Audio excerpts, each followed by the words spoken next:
نحمده ونصلي ونسلم على رسول الكريم اما بعد اعوذ باللہ من الشیطان الرجیم بسم اللہ الرحمن الرحیم۔ سامعین محترم، آج کا ہمارا درس کہ کن لوگوں کی اقتداء جائز نہیں ہے اس کے متعلق ہے۔ فاسق کی اقتداء نہیں کی جائے گی مگر صرف جمعہ میں کہ اس میں مجبوری ہے، باقی نمازوں میں دوسری مسجد کو چلا جائے، اور جمعہ اگر شہر میں چند جگہ ہوتا ہے تو اس میں بھی اقتداء نہیں کی جائے اور دوسری مسجد میں جا کر جمعہ پڑھے۔ عورت، خنثی، نابالغ لڑکے کی اقتداء بالغ مرد کسی نماز میں نہیں کر سکتا، یہاں تک کہ نماز جنازہ، نماز تراویح اور نماز نوافل میں بھی نہیں کر سکتا۔ مرد بالغ ان سب کا امام ہو سکتا ہے، مگر عورت بھی اس کی مقتدی ہو تو امامت عورت کی نیت کرے گا امام، سوائے جمعہ اور عیدین کے کہ ان میں اگرچہ امام نے امامت عورت کی نیت نہیں کی تو عورت اقتداء کر سکتی ہے، اور عورت و خنثی عورت کے امام ہو سکتے ہیں، مگر عورت کو مطلقاً امام ہونا مکروہ تحریمی ہے، فرائض ہوں یا نوافل۔ پھر بھی اگر عورت عورتوں کی امامت کرے تو امام آگے نہ ہو بلکہ بیچ میں کھڑی ہوگی، اور آگے ہوگی تو جب بھی نماز فاسد نہیں ہوگی نماز ہو جائے گی، اور خنثی کے لیے یہ شرط ہے کہ صف سے آگے ہو ورنہ نماز ہوگی ہی نہیں۔ خنثی کا امام نہیں ہو سکتا۔ نماز جنازہ صرف عورتوں نے پڑھی کہ عورت ہی امام اور عورتیں ہی مقتدی ہوں تو اس جماعت میں کراہت نہیں، بلکہ اگر عورت نماز جنازہ میں مردوں کی امامت کرے گی جب بھی نماز جنازہ ادا ہو جائے گی اگرچہ مردوں کی نماز نہیں ہوگی۔ مجنون غیر حالت افاقہ میں امام نہیں ہو سکتا،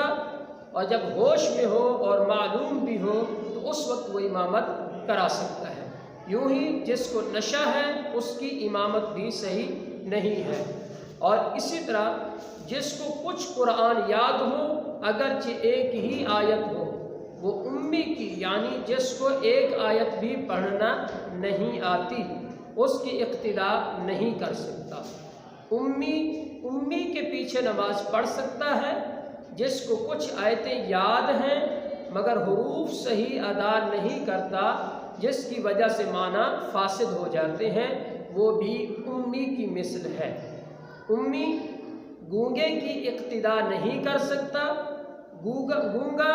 امی کی اقتداء کر سکتا ہے، اور اگر امی صحیح طور پر تحریمہ بھی باندھ نہیں سکتا تو گونگے کی اقتداء کر سکتا ہے۔ امی نے امی اور قاری یعنی اس کی کہ جو بقدر صحیح قرآن پڑھتا ہے فرض کی مقدار، تو اس کی امامت اگر کی تو کسی کی نماز نہیں ہوگی، اگرچہ قاری درمیان نماز شریک ہوا ہو۔ اسی طرح اگر قاری نے امی کو خلیفہ بنایا ہو اگرچہ تشہد میں، امی پر واجب ہے کہ رات دن کوشش کرے یہاں تک کہ بقدر فرض قرآن مجید یاد کرے، ورنہ اللہ تبارک و تعالیٰ کی بارگاہ میں وہ معذور نہیں ہوگا۔ یعنی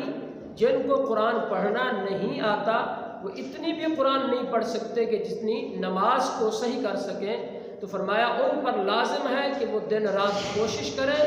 اور اتنا کم از کم قرآن یاد کریں جس کو نماز میں پڑھ سکیں، ورنہ قیامت کے دن اللہ کی بارگاہ میں جب حاضر ہوں گے تو وہ یہ کہیں کہ مالک مولا ہم نہیں پڑھ سکتے تھے تو اس وجہ سے، تو ان کا عذر قبول نہیں کیا جائے گا۔ اسی طرح جس سے حروف صحیح ادا نہیں ہوتے اس پر واجب ہے کہ اپنے حروف کو صحیح کرنے کے لیے دن رات کوشش کرے، اور اگر صحیح پڑھنے والے کی اقتدا کر سکتا ہو تو جہاں تک ممکن ہو اس کی اقتدا کرے، یعنی جو نہیں پڑھ سکتا وہ جہاں تک ممکن ہو قرآن صحیح پڑھنے والے کی اقتدا کرے۔ اور اسی طرح یا وہ آیتیں پڑھے جس کے حروف صحیح ادا کر سکتا ہو۔ کچھ اس کو آیتیں ایسی یاد ہیں کہ جن کے حروف صحیح ادا نہیں کر سکتا، کچھ آیتیں ایسی ہیں کہ جن کے حروف صحیح ادا کر سکتا ہے، تو اس پر لازم ہے کہ نماز میں ان آیات کی تلاوت کرے جن کے حروف کو صحیح ادا کر سکتا ہے۔ اور اسی طرح یہ دونوں صورتیں ناممکن ہوں تو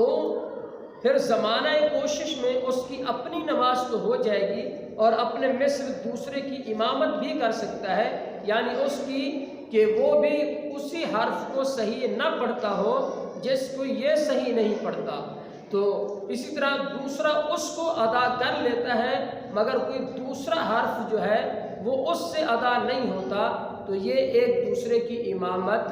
نہیں کر سکتے۔ اگر کوشش بھی نہیں کرتا تو اس کی خود کی بھی نماز نہیں ہوگی، یعنی جس کو قرآن پڑھنا نہیں آتا اور وہ خود کوشش بھی نہیں کرتا قرآن کو سیکھنے کی، تو فرمایا اس کی اپنی اگر تنہا اکیلا بھی نماز پڑھے گا تو اس کی اپنی نماز بھی نہیں ہوگی۔ اس لیے کہ فرمایا کہ علماء فرماتے ہیں کہ آج کل عام لوگ اس میں مبتلا ہے کہ قرآن غلط بھی پڑھتے ہیں اور صحیح کرنے کی کوشش بھی نہیں کرتے، تو فرمایا ان کی اپنی نماز باطل ہے تو وہ دوسرے کی امامت کیسے کرا سکتے ہیں۔ اور اسی طرح فرمایا قاری نماز پڑھ رہا تھا، امی آیا اور شریک نہ ہوا، اپنی الگ نماز پڑھی تو اس کی نماز نہیں ہوگی، یعنی وہ شخص جو قرآن جانتا ہے وہ نماز پڑھا رہا تھا اور وہ شخص آیا جس کو قرآن یاد نہیں، اور اس نے دیکھا کہ نماز ہو رہی ہے، جماعت ہو رہی ہے، پھر بھی وہ اکیلی نماز شروع کر دے تو اس کی نماز نہیں ہوگی، کیونکہ اس کو قرآن پڑھنا نہیں آتا۔ تو جس کو قرآن پڑھنا آتا ہے وہ امامت کرا رہا ہے تو اس پر لازم ہے کہ اس کے پیچھے وہ نماز پڑھے۔ قاری کوئی دوسری نماز پڑھ رہا ہے تو امی کو جائز ہے کہ اپنی پڑھنے انتظار نہ کرے۔ امی شخص مسجد میں آیا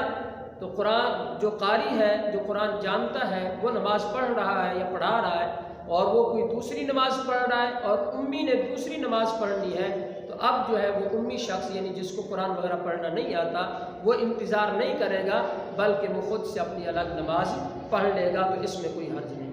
امی مسجد میں نماز پڑھ رہا ہے اور قاری مسجد کے دروازے پر ہے یا مسجد کے پڑوس میں ہے تو امی کی نماز ہو جائے گی۔ عزیزان محترم، یہ چند ایک وہ مسائل ہیں کہ جو اقتدا کے اعتبار سے ہے کہ کن لوگوں کی اقتدا صحیح ہے اور کن لوگوں کی اقتدا صحیح نہیں ہے۔ تو عزیزان محترم، یہ چند ایک مسائل اس کلپ کے اندر بیان کیے، اور اسی سے ملتے جلتے دوسرے مسائل انشاءاللہ اگلے کلپ میں آئیں گے۔ اللہ تبارک و تعالیٰ کی بارگاہ سے دعا ہے کہ رب ذوالجلال ہم سب کو صحیح مسائل سیکھ کر ان پر عمل پیرا ہونے کی توفیق عطا فرمائے۔ آمین۔ وآخر دعوانا الحمدللہ رب العالمین۔